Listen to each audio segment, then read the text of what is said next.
मेहनत इतनी खामोशी से करो कि सफलता शोर मचाए। उसका जीता जागता उदाहरण आज हम पहुंचे हैं सिमरी खैरा पट्टी में। जी हाँ, जहां पर एक किसान की बेटी ने बिहार बोर्ड मैट्रिक की परीक्षा में सफलता से अपना परचम लहराया है। आज मैं उस बच्ची से आपका इंटरव्यू दिखाऊंगा, उससे बातचीत करूंगा और इस बच्ची के सफलता के बारे में बताऊंगा और साथ में जो बच्चे 2026 में एग्जाम देने वाले हैं उनके लिए भी ये बच्ची प्रेरणा की स्रोत रहेगी। तो सबसे पहले आप अपना नाम बताएं। मेरा नाम निधि कुमारी है। मेरे पिताश्री का नाम राम सागर पांडे है। मेरे माताश्री का नाम ललिता देवी है। मेरे पिताजी एक किसान हैं और मेरी माता एक गृहिणी है। जी बहुत बहुत धन्यवाद। आप ये बताइए कि आपको कब पता चला कि रिजल्ट आ चुका है? सर ने फोन किया था। अच्छा, आपने अपनी पढ़ाई प्रारंभिक रूप से कहाँ से प्रारंभ की और जो ये सफलता है इसमें आपके माता पिता और आपके गुरुओं का क्या योगदान रहा? मेरी प्रारंभिक पढ़ाई मेरे स्थानीय स्कूल से ही हुई थी। उसके बाद मैंने +2 त्रिभुवन स्वास्थ्य बालिका से 9th-10th पूरा किया और फिर मेरे जो भी मैंने सफलता हासिल की है इसमें मेरे माता पिता, मेरे गुरु और मेरे भाई बहनों का योगदान है। अच्छा, एक बात बताइए कि आजकल जो चीजें चल रही है ऑफलाइन और ऑनलाइन, इस ऑफलाइन और ऑनलाइन में आप कहाँ पे थे? ऑफलाइन ज्यादा थे कि ऑनलाइन ज्यादा थे? और बाकी जो बच्चे देख रहे हैं उनको क्या आप बताना चाहते हैं? मैंने अपनी पढ़ाई ऑफलाइन से ही की है और मैं ये नहीं कहूँगी कि ऑनलाइन अच्छा है या ऑफलाइन अच्छा है। जो जिसमें रुचि रखता है वो उससे करे। अच्छा, आपके पिताजी क्या करते हैं? मेरे पिताजी एक किसान हैं। पिताजी का क्या योगदान रहा आपकी पढ़ाई में?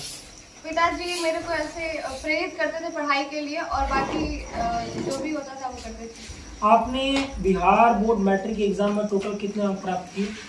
477। 477, लगभग प्रतिशत में 95 कुछ आएगा। हाँ, 20। थोड़ा सा 1-2 नंबर और ज्यादा रहता तो बच्ची जो है आपका राज्य में स्टेट टॉपर की लिस्ट में रहती। खैर, उससे कोई दिक्कत नहीं है, 1-2 नंबर चलता रहता है। आप जरा ये बताइए कि इस ग्रामीण क्षेत्र में पढ़ाई करने वाले बच्चों के लिए आप क्या अपना विचार देना चाहती हैं? जो भी ग्रामीण क्षेत्र में पढ़ाई कर रहे हैं उनके लिए तो मैं कहूँगी कि जी जान लगा के पढ़ाई करें।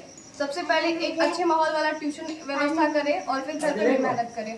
अच्छा, ये बताइए कि आपका दिनचर्या क्या रहता था पढ़ाई के लिए? आप कब उठती थी, कब पढ़ती थी, किस प्रकार से आपका समय सारणी रहता था?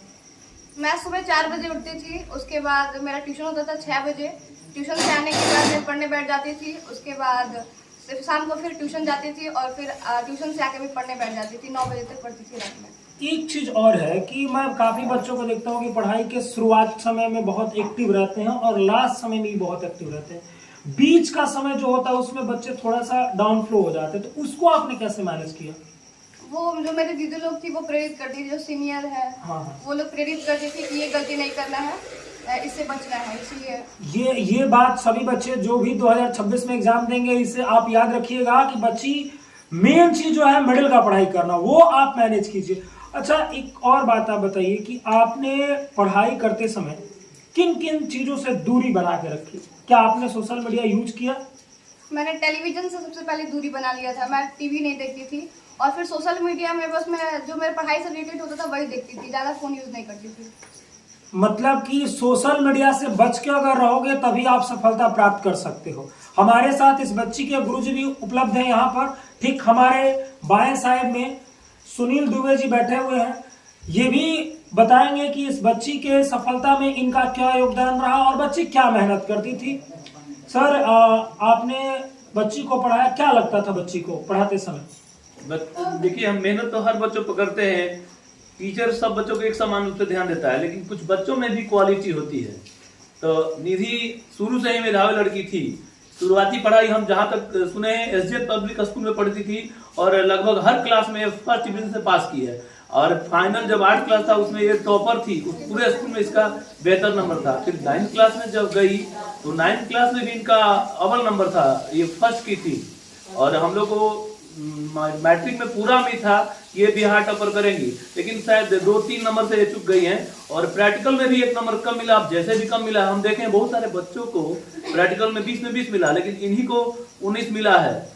खैर छोड़िए, कोई बात नहीं। आगे हम इनको यही प्रेरणा देंगे कि मेहनत करें। और इनको हम देखते थे जो भी टेस्ट होता था उसमें बेहतर नंबर लाती थी। मेरे यहाँ जो भी टेस्ट हुआ सब टेस्ट में लगभग ये फर्स्ट करती थी। यही हम कहेंगे इसको। बहुत बहुत धन्यवाद सर। और साथ में मैं ये भी पूछूंगा कि आगे आप क्या करना चाहती हैं? मैं एक IAS ऑफिसर बनना चाहती हूँ। अच्छा, आप इसके बाद इंटरमीडिएट की पढ़ाई करेंगी और आशा नहीं, मुझे पूरा विश्वास है कि जिस प्रकार से आपने मैट्रिक के एग्जाम में अपना परचम लहराया है, मैं यहाँ से वादा करके जाता हूँ, आपसे भी बोलता हूँ कि मैं आपके यहाँ पुनः एक बार आऊँगा और तब आऊँगा जब आप इस नाम को और ऊंचाई के साथ लेके जाएंगे। एक बार जरा आप फिर से बता दीजिए कि आपको कितना नंबर प्राप्त हुआ? 477।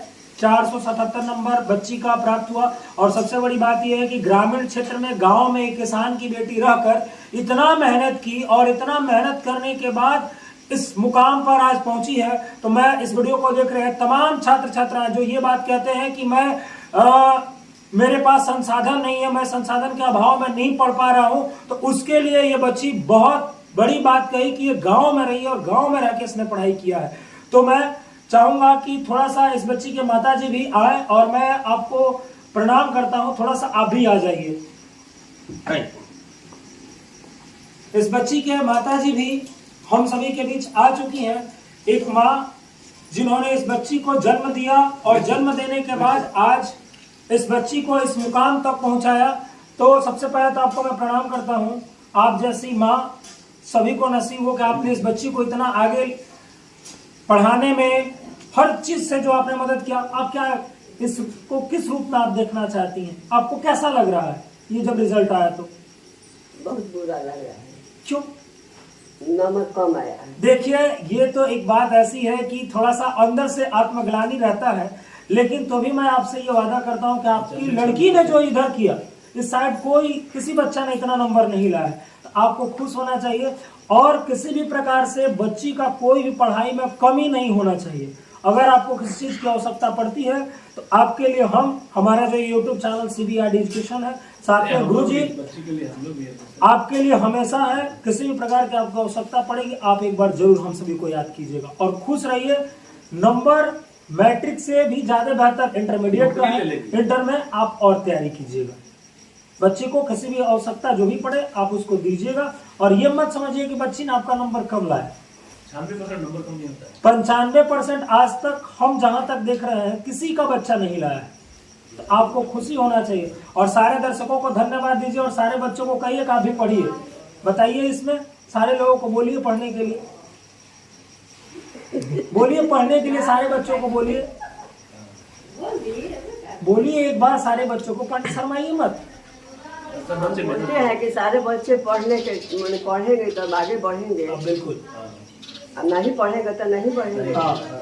चलिए, बहुत बहुत धन्यवाद निधि कि आपने हमें यहाँ बुलाने का मौका दिया। आशा करते हैं कि आप पुनः हमें एक बार इंटरमीडिएट के एग्जाम में बुलाएंगे। हमारे सभी दर्शक इस वीडियो को अवश्य देखें और अधिक से अधिक शेयर करें। एक किसान की बेटी ने इतना मेहनत करके जो अपनी सफलता का परचम लहराया है, इसमें आप सभी का भी योगदान है। मिलते हैं एक नए वीडियो के साथ, तब तक के लिए बाय बाय, टेक केयर, जय हिंद।